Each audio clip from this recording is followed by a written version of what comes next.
This video is going to discuss electric currents and Ohm's law. This is a presentation for PHY 1020.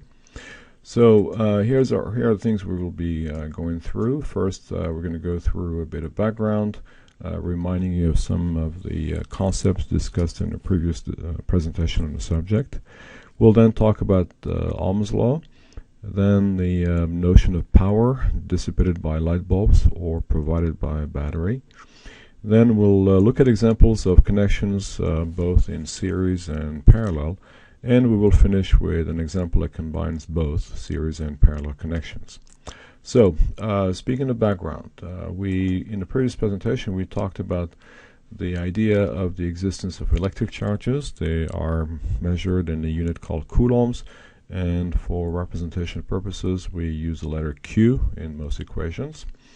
An electric current exists whenever we have an electric circuit, and the electric circuit is basically a big loop that involves a device such as, let's say, a light bulb, a battery that will be essentially the source of voltage, and wires connecting those two together. And we refer to electric current as the amount of charge passing through the circuit in a given amount of time. We use the letter capital I for the description of current. The unit itself, the unit of current, is called amperes and is labeled capital A. Sometimes we'll use milliamps or microamps depending on the case, and this is what I would like to show you now. So in this representation of the circuit, we have a light bulb, that's the device, connected to a battery, that will be the source of voltage. We have a switch here that can be turned on and off. When we close it, we get a flow of existing electrons in the circuit. These electrons were already there in the wires that are connecting everything together, and the pressure from the battery is pushing the electrons to move in this loop, and this is what we mean by an electric current. In this particular case, we can actually see the current by using a device here that gives us a reading of the current. So when we put it here, it says that currently we have 0.9 amps. It's a little small. Let me try to magnify this slightly without losing it. So the current is currently 0.9 amps. We could also measure the voltage, and that's what a voltmeter is good for. So this device allows us to read the amount of voltage across the light bulb. So if we hook it up here and here, we get a reading that's essentially 9 volts. So here we have the voltage across the light bulb, and here we have the current 0.9 amps, which, by the way, is the same no matter where we measure it in a loop. It's this, the amount of charge passing through in a second. The switch here can stop the flow, so if we open the switch, then we interrupt the current, and we don't have anything going around anymore because we have essentially broken the circuit. So the batteries are providing us with voltage, and we refer to that with the letter V. The name of the unit is called volts. Standard numbers for voltage would be 1.5 for things like AA or AAA batteries. Car batteries are about 12 volts. Cell phone batteries can vary from about 3.7 to 4.2. Resistance is what we use to describe the effect of the light bulb. That is, the device, the light bulb in this case, is kind of resisting the flow of the charges passing through. We use the letter R to refer to resistance, and the unit of measurement of resistance is called ohm and is represented by the Greek letter omega.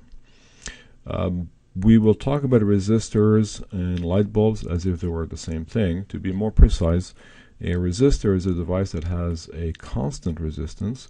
Light bulbs do not have a constant resistance, but for many applications, and especially for examples, we'll use them as if they were resistors.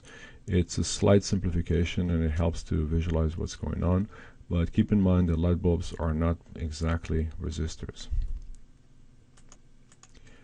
So the thing to do now is to talk about what's known as Ohm's law. So Ohm's law is the relationship between the voltage and the current, and of course the resistance. So when we look at the circuit that we've talked about earlier, The battery supplies the voltage. The device is connected to the battery, so it resists the flow of the current. And we will look at the relationship between the voltage, the current, and the resistance, and that's essentially what Ohm's law is saying. And so what it says is that the amount of current is proportional to the voltage, that is, it increases with the voltage, and inversely proportional to the resistance, that is, the more resistance you have in the circuit, the less current you will get in the circuit. So let me begin by a visualization of that relationship. Actually, let's begin first with the mathematical representation of this relationship. So we said that the current is proportional to the voltage. The bigger the voltage, the bigger the current. And then inversely proportional to the resistance. The more resistance we have, the less current we have. We can then write this symbolically as V for voltage over R for resistance. Here's a quick example. Suppose you have a voltage of 6 volts connected to a light bulb of resistance 20 ohms. The amount of current going through the light bulb will be 6 over 20, which is 0.3 amps. You can also take this relationship here and flip it around so that it reads voltage equals current times resistance, or resistance times current, and you can write it both ways. In symbolic notation, this would be multiplying the resistance by the current. So for instance, if we have a 10 ohm resistance and we have a current of 0.6 amps passing through, then the voltage across that resistor would be 10 ohms multiplied by 0.6 amps.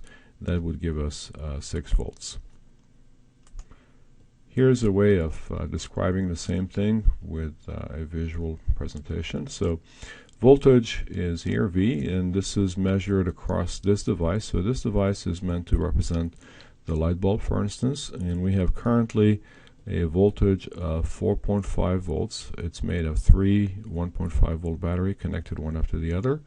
We can change that here, and we can increase or decrease the voltage. We also can change the amount of resistance that this device has. So right now it's set to 500 ohms, but we can also increase it or decrease it. So here's what happens if we keep the same resistance and increase the voltage. The bigger the voltage, the bigger the current. And as you can see, the letter V grows, but so does the current I. If we decrease the voltage, there's less current. The resistance doesn't change, it's always 500 ohms. So right now I'm back to 4.7. I'm going to go all the way down to very low voltage, and currently 1.4 volts, 500 ohm resistance. That gives me a current of 2.8 milliamps, and as I said, the bigger the voltage, the bigger the current. We can also change the resistance. So if I go back to the previous settings where we had 4.5 volts, 500 ohm resistance, and the current was 9 milliamps, if we change the resistance, if we make the resistance bigger, then the bigger the resistance, the smaller the current. This number here, I, went down. It's currently in 4.6 milliamp.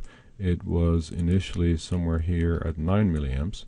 And so by increasing the resistance, we are decreasing the current through the circuit, and that's what Ohm's law is all about. Notice that in this case, we're changing the resistance. We are not changing the voltage of the battery, because we have a preset voltage with the batteries that are connected to the resistor, and so the voltage remains the same in this case, but it's not always going to be the same situation in other examples. So back to the presentation here. So here's another way of showing Ohm's law. So here I had the light bulb, the battery, and everything connected together. We can also show this in a schematic way, that is without all the visual display of the light bulb and the battery as we see them in real life, but it's a simplified view. So on the battery side, we use two lines, a long one to show the positive side and a short one to show the negative side. That would be representing the battery. And then for the light bulb or the resistor, we would show a sort of jagged line like this that indicates a resistor. That's a standard way of describing a resistor in a schematic. We can also show Ohm's law in a sort of mnemonic device, something that helps jog your memory.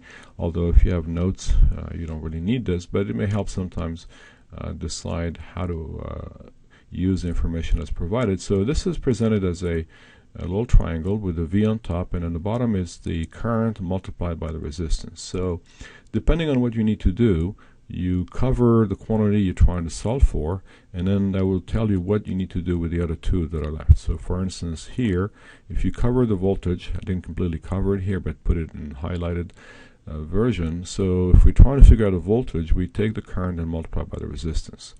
On the other hand, if we know the voltage and the resistance and are trying to solve for the current, then we would take the voltage and divide it by the resistance.